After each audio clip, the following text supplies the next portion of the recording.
Hi, this is Catherine Binger here with Binger Studios, and I'm going to show you how to tie on the front of your loom on a rigid heddle. I've got it all threaded through the slots and the holes. This is a way of tying on. When I tie on this way, I'm usually going to have fringe. So I have about 8 inches from the tie-on rod to the end of my yarn here.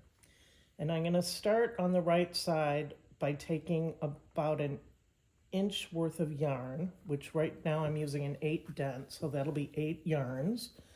1, 2, 4, 6, 8. I'm going to split that bundle in half, so I have 4 and 4. And this looks more complicated than it is. I go over the rod, and I take one bundle off to the right, and one bundle off to the left, and I tie the first part of a shoelace. And I do it snug, and I let go. Then I go over to the other side and do the same thing. So 2, 4, 6, 8. Split it in half. Around the rod. Tie it in the first part of a shoelace knot. Okay, and I'm going to go back and forth until I have it all done. So you could watch it a couple more times.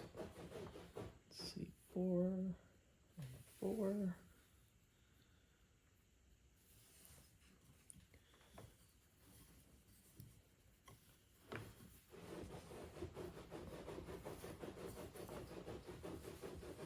And that's my dog settling on the carpet, making noise. She's so cute.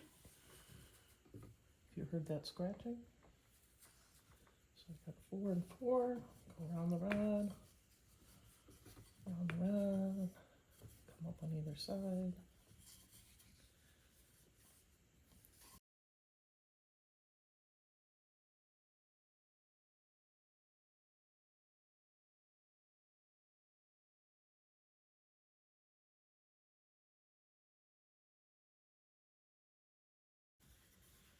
And this is really, it's an approximate inch. If you've got 6 in a bundle or 5 in a bundle, that's just not a problem. You know, especially when you're using finer threads, you certainly don't need to count out every thread. Okay.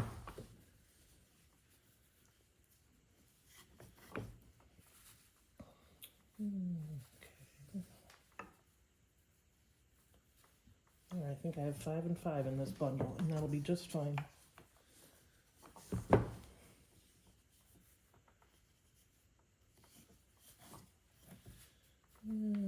think I'm going to make this here.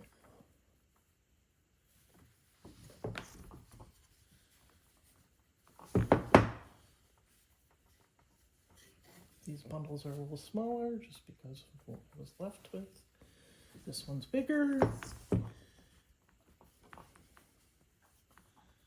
So this was just getting them all tied on now. Now it's very important that I get the tension even. So this time I'm going to, well, first I'm going to tighten the brakes, both front and back a little. And that right there is going to make a difference. But it's still not even all the way across. So we're going to start here, and I'm going to push up with my thumbs, pull back, and tie a half a bow, like that. Then I'm going to feel the tension there, and I want to match that here. I'm going to go right to left, push up with my thumb, pull back, feel the tension. Yep, that feels nice. And I will go all the way across doing this.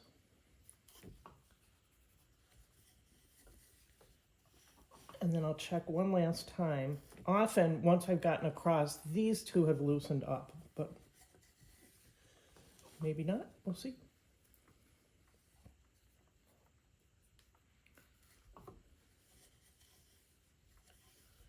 Push up with your thumbs.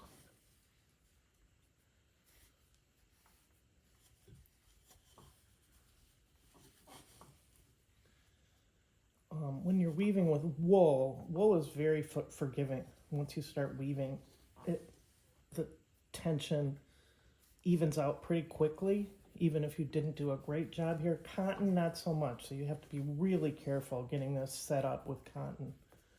That feels really good to me. So I'm going to say I'm ready to weave, or at least I'm ready to start out. Not ready to weave yet. I need to spread my warp out. So if you see at the beginning here, up here by the heddle, or the reed, they're all nice and even. Out here, there's spaces. We want to get rid of those spaces for right now. So I'm going to take some yarn that's finer than my working yarn. And this is I call it waste yarn. It's going to be thrown away at the end of the day. It's going to be taken out, and it won't be in your project. It's just here to spread the warp out. So we're going to start by making an up shed. That is an up shed. And I'm going to pass my shuttle from right to left. I like to have, when I'm learning and starting, I like to have the up shed, shuttle on the right when it's in the up shed. Okay, so I go across. This, I'm just going to use my hands to pull this thread down. I'm not going to use this right now. I'm going to go in the down shed. I'm going to go from left to right. And I like to put my shuttle, have my shuttle run around, across that white plastic. If you don't do that, what happens is if you start doing it closer to here, your shuttle goes in and out. Where if you're back here, it's a nice big space. Your shuttle doesn't get tangled up in your warp. Now I'm going to leave a little loop here. We won't do this when we're weaving. We're just doing it now when we're spreading out the warp. And I'm going to leave a little bit of an angle, and I'm going to go directly to an up shed. And I'm going to do these two things right again. I'm going to go right to left, leave a loop, down shed, left to right,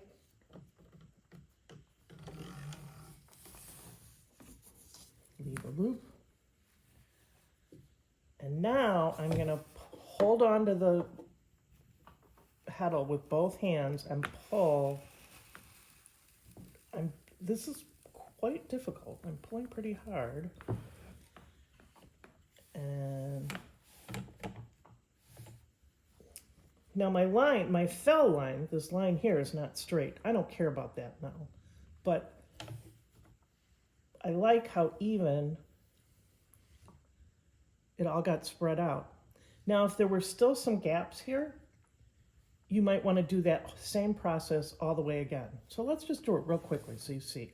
Remember, up, left to right, leave a loop, down shed, right to left,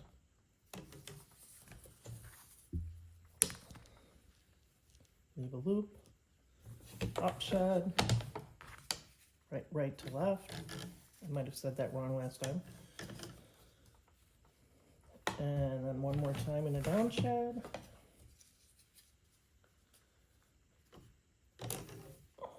Oops. There we go. Leave a little bit of a loop, and now pull back straight back. Again, I have a horrible looking fell line. It's not straight across, but it doesn't matter. All my threads are nice and even. I'm going to break this off. We're done with the waste yarn now. And we're going to start weaving. We're actually going to get ready to hem stitch. That's where we're going to start. So, up shed.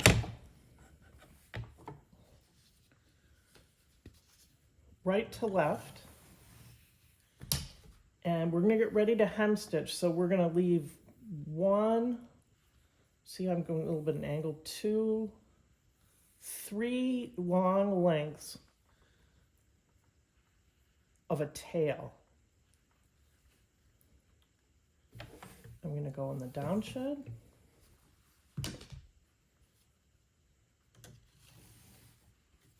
going to go across. See how this is all lumpy bumpy? I'm going to, if I pull that straight for about an inch, it kind of straightens out. I'm going to pull this over and snug it up. And then I'm going to, this time, I'm going to go down and I'm going to be about a ½ an inch away from that waste yarn. And then I'm going to put this in the neutral position and I'm ready to hem stitch. So when you're ready to hem stitch, you can just put the shuttle back here behind the heddle out of the way. Get a darning needle and do your hem stitching. And if you don't remember how to do that, I have another video. You can go back and look at that.